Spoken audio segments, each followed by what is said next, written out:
Bonjour, je m'appelle Anne. Ah, c'est fou comme j'étais belle.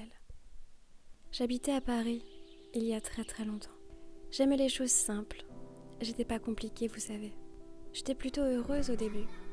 Et puis, j'étais amoureuse. Enfin, je crois. Il s'appelait Jean. Je me souviens que j'aimais pas trop ce prénom, trop commun à mon goût. Mais lui, il était différent. À l'âge de 26 ans, j'ai oublié. Je veux dire littéralement oublié. Je me suis réveillée un matin et je ne connaissais que mon prénom et mon âge. Pas simple, me diriez-vous. Certes, mais c'était sans compter sur Jean, mon Jean.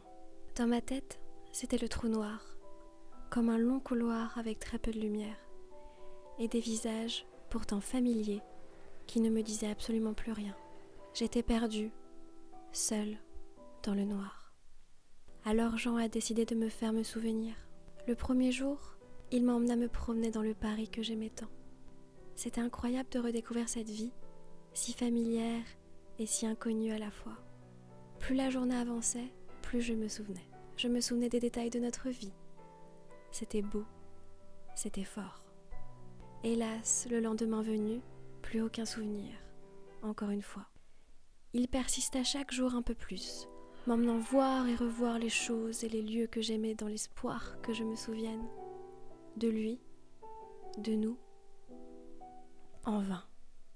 Tous les matins, c'était la même chose. Le vide dans ma mémoire.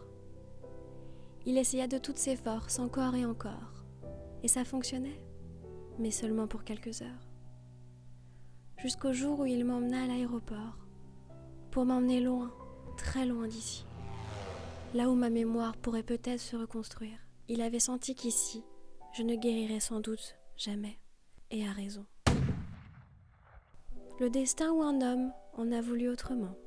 Ma perte de mémoire profitait à quelqu'un, je crois. Mais qui ? Je n'aurai jamais la réponse à cette question. Jean, avec son amour, en était le principal obstacle. Ce jour-là, j'ai perdu l'amour de ma vie. Et mes souvenirs sont morts avec lui.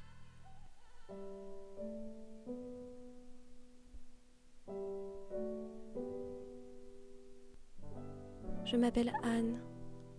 Et maintenant, je me souviens.